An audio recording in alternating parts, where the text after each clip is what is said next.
Welcome to Bloomberg Law. I'm Pacchia. Congress and agencies like the Federal Trade Commission continue to propose new privacy measures for the Internet age. Joining me now from Washington, D.C. to discuss what should be done to protect personal data is Christopher Wolf of both Hogan and Lovells and the Future of Privacy Forum, where he is the co-chair. Christopher, thanks for joining us. Welcome. Lee, thanks for having me.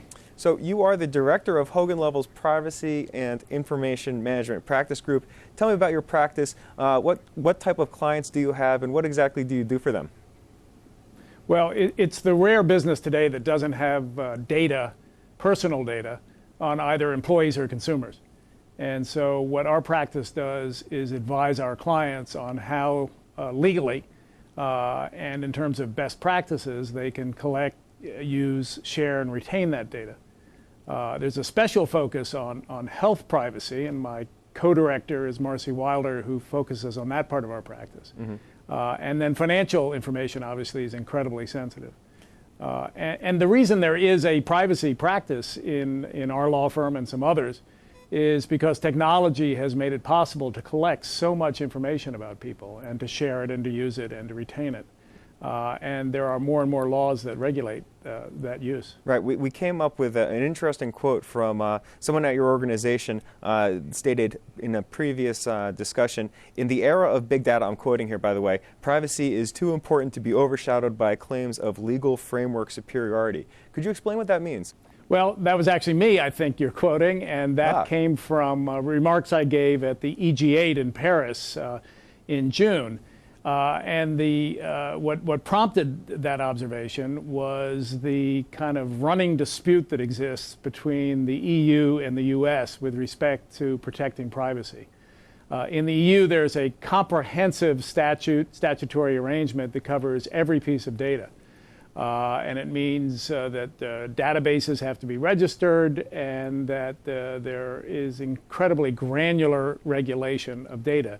In the US, we protect sensitive information most of all: financial data, medical data, data about kids. Mm-hmm.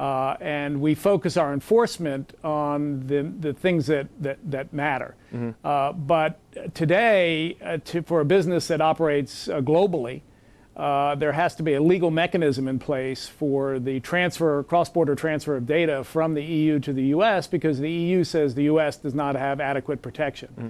And the gist of my comments had to do with the fact that we may approach the protection of privacy differently, but we take it very seriously here in the U.S. And I'm not sure it serves anybody very well to say mine is better than yours. Right. So we're going to get legal framework. We're going to get to both systems. There are two ways of approaching this: one of a European mindset and another from the American perspective. But is there a baseline protection that exists out there that covers basically citizens around the world when we're looking at the right to keep email addresses, phone numbers, physical addresses private?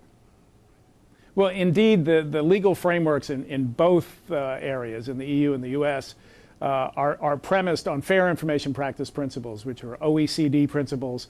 In fact, they derive back to the 60s from the Department of Health, Education, and Welfare principles for fair information practices.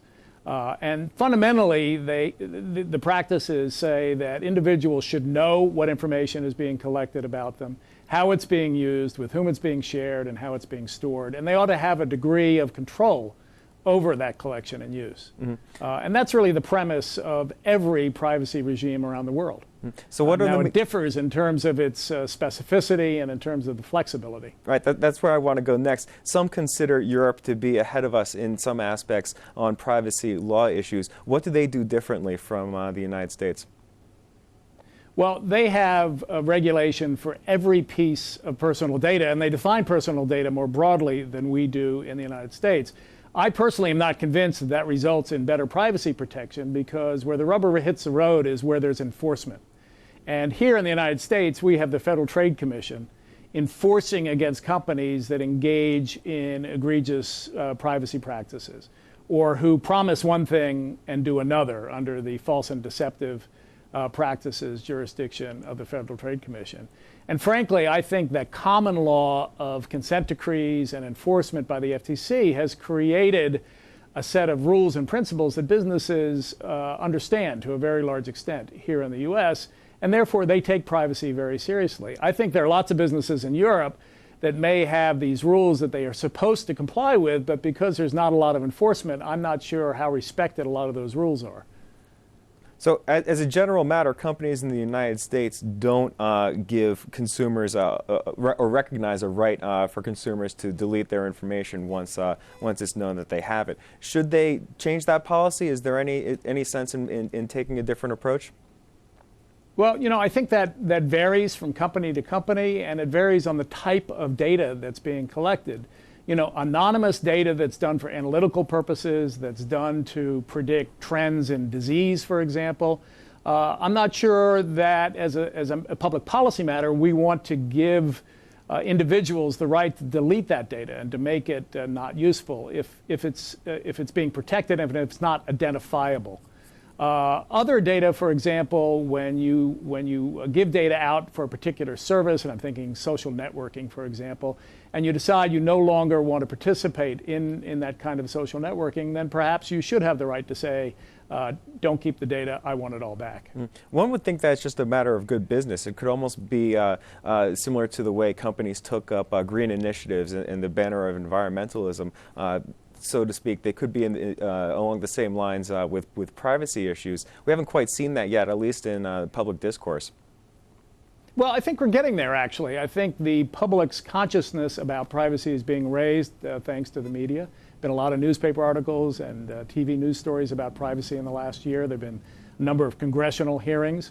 And I think businesses understand that privacy is good business and that consumers will reward businesses that are straightforward about what they do with information that they collect and where they give individuals some degree of control over the use of that. And I think we're going to see that more and more, and obviously I think that's a good thing. Right. There's already some legislation on the table, a bill out there called the Do Not Track Kids Act of 2011. What's in there, and what should we be paying attention to? Well, clearly protecting kids online is hugely important. I am not sure that the Do Not Track Kids bill is the way to go about it. And in fact, the Center for Democracy and Technology, which is a very middle-of-the-road group that is pro-consumer, has done a detailed analysis showing that there's some real technical problems with the proposals. For example, there's this concept of an erase button in the Do Not Track Kids bill, where people could insist that data be eliminated, and where if companies don't eliminate it, they're subject to fines and penalties. Well, with the way that data is shared and stored and syndicated, it's going to be very hard to certify that, in fact, it has been deleted. And again, there's some information that it's in the public interest that it remain. For example, if a newspaper reports on a story, you shouldn't have individuals with the ability to come in and say, I want you to censor that article in the archives so that no one can read about it. We've seen that the so-called right to be forgotten in the EU has some very perverse ramifications, and frankly is probably inconsistent with the right to free expression that's protected by our First Amendment. Yeah, picking up on the idea of an erase button, so to speak, should there be something like that for adults as well? It's interesting that there's a line of distinction between children and adults when talking about that type of function. Right. Well, first and foremost, privacy protection, I think, is a multifaceted thing, and that individuals have responsibility themselves to make sure that certain data doesn't get released. And so, people need to be careful what they put up on Facebook, what pictures that they share, and certainly they should have the ability to take down material from their own Facebook accounts and to be untagged when other people tag them in pictures. But it gets incredibly unwieldy if you give individuals the right to erase any evidence of their existence or episodes in which they've participated.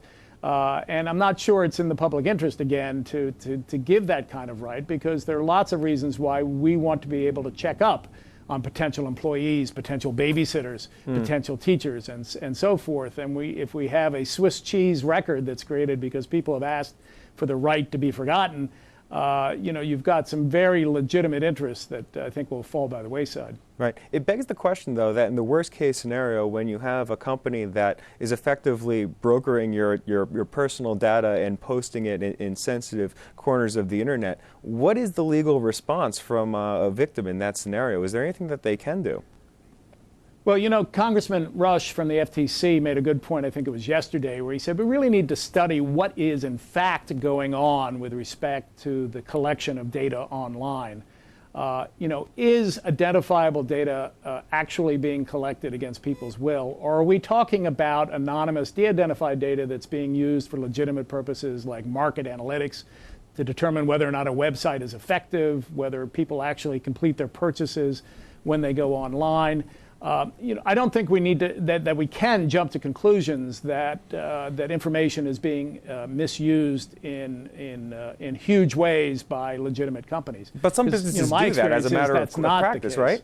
I mean, that is effectively the way some businesses operate. Well, you're always going to have outliers, and you're always going to have wrongdoers. And the question is whether you throw the baby out with the bathwater. You know, some of these legislative proposals that we're seeing are incredibly broad, and I think there's a legitimate concern that if implemented, they could have, they may deal with some of these bad guys, but they also could have unintended adverse consequences. And at a time when e-commerce is one of the bright spots in an otherwise not so bright economy, we want to be careful not to do anything that might inhibit that. That's true. They seem to be the only people.